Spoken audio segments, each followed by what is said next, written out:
Hey guys, it's Jolene from Smith's Nature Friendly Farms. We are hanging out in the garden today and we are using something different to make a planter. All right guys, this year I have grown far too many cherry tomatoes and also regular tomatoes, but the cherry tomatoes are literally out of control. I grow extra, usually some extra to take to the farmer's market, and then I grow extra because honestly, I kill half of my tomato plants. But this year I've been highly successful with all my starts, and I don't think I've lost more than 1 and 2. And when you plant probably somewhere in the around of 300 or 400 different tomato plants, that's not a bad survival rate. So let's take a look at some tomatoes, and I'm going to show you a really neat way I'm going to try out growing some tomatoes. So these are our tomato starts. You're going to find a mix of other plants somewhere in here. There's peppers and stuff all grown in here. But I have all these beautiful tomato plants on the grow, and they need space. And I have a no-till garden that I typically put all my tomato plants in. And then I usually till the field for a very small portion. I really hate tilling. But I have to find more space, and I got to make better use of my space because I don't want to grow these in the field. Tomatoes are very heavy feeders, so I don't really like to put them in the field because we don't use a lot of chemicals. So it's much happier in the no-till garden where there's a ton of nutrition in the soil and you don't have to apply a lot of chemicals to it. So what I want to do is I want to make use of some tactics that use a lot smaller amount of ground space in order to grow a lot of cherry tomato plants. And I have the benefit that I have so many cherry tomatoes that if it doesn't work, it doesn't matter. It's no big deal. So I'm going to do this one tactic, and I'm going to show you guys what I'm going to do, and I'm going to try growing all these cherry tomatoes in one small container. So although this is not how we're growing it, this is a very similar concept to what we're going to be doing with something a bit cheaper than Mr. Stacky. So in Mr. Stacky here we have some strawberries growing, and as well as a wild native flower, but it's great because you can see it takes up very little space. Now, Mr. Stacky probably costs you between $40 and $60 online, and it depends. You might be able to find them a bit cheaper. I know I've seen people that have also found them at the dollar store, which is fantastic.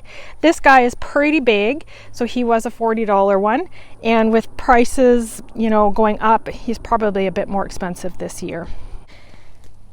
So I'm going to take the concept of Mr. Stacky and go into a cheaper product and try it in a Walmart laundry hamper.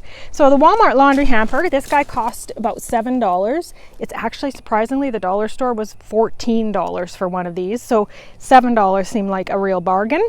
And I'm going to use it to build our planter. The concept is quite simple. We need a plastic bag. We need PVC pipe with the holes drilled in it. So you will need a drill. I don't think you need to watch me drill holes in this, but essentially I have drilled holes already in it, and I've done it basically about what is this? I don't know. This far apart, right? And I've done it all the way up and just kind of twisting it along the pole. So you'll need to do that, and I'll show you how I put it together. Okay, so the plastic bag goes on the inside. That's just basically to keep the soil in. If you don't really like growing in plastic, you could most definitely try growing within a hay or a compost if you have that. Complexity I find with any type of hay materials is they grow grass, and I really don't want grass in mine. And I'm not overly panicked about plastic, as you guys see when I have plastic in different spots in my garden. So we are going to put it in here, and I'm going to fill this up with dirt. The post is going to be in it as I fill so that I can eventually get it to stand up, and this will allow me to put water in the top and hopefully run it all the way down to the bottom. We'll see if that works.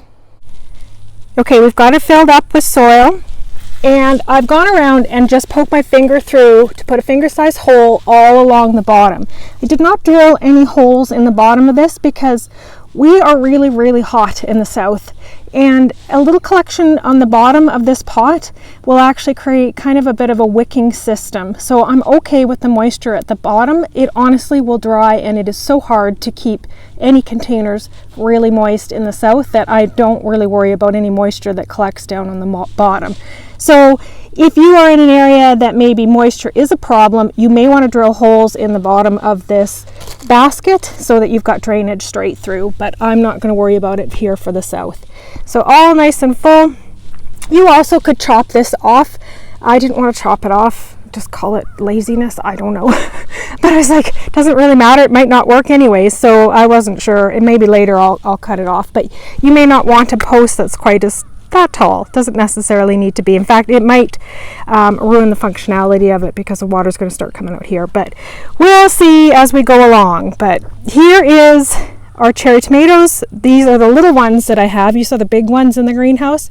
These are my extra little starts, so I'm going to put these guys in this container.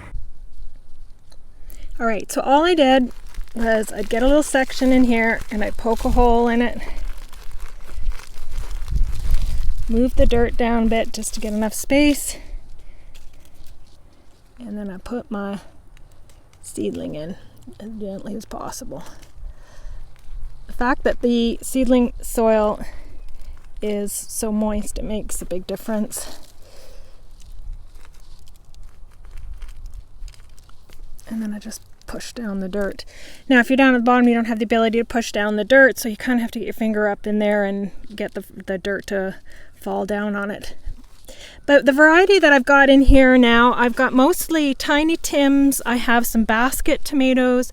So these are miniature tomato plants, micro plants, and they essentially don't get nearly as big as a regular cherry tomato plant. I do have a couple of large tomato plants in here just to see how they do, but I envision the fact that they get pretty long as falling over and potentially breaking. So I went with the smaller ones mostly, but I did want to trial the bigger ones. And I do have some bigger ones in the top, and they're already looking like they need a drink. So we're going to get these plants a drink. So I gave this guy water, worked really, really well. No leaking out the holes through the top. The length of the pole is actually really good. At first I thought, oh, I should cut it down, but now I'm realizing that the large tomatoes that I put on the top, this is actually going to be a brace for them, so as they get taller, I'll be able to keep them straight up with the tied to the top. So works great, kind of ends up as a good brace. Didn't even plan it and it worked out that way. Now I've grown in the tiny cherry tomato plants, and that's I think going to work quite well, better than I originally planned.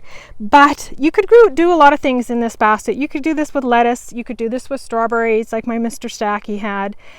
You could probably do green beans in this, and I bought a second one of these, and I think that's what I'm going to trial. I'm going to trial bush beans in this basket. I think that'll actually work quite nicely. And I'm sure there's lots of other things that you could trial in it. By all means, put your ideas in the comments down below. I'd love to hear how you'd use this basket. All right, guys, that's it for today. We will follow up in 30 days or so and see how it does. Be friendly, be kind.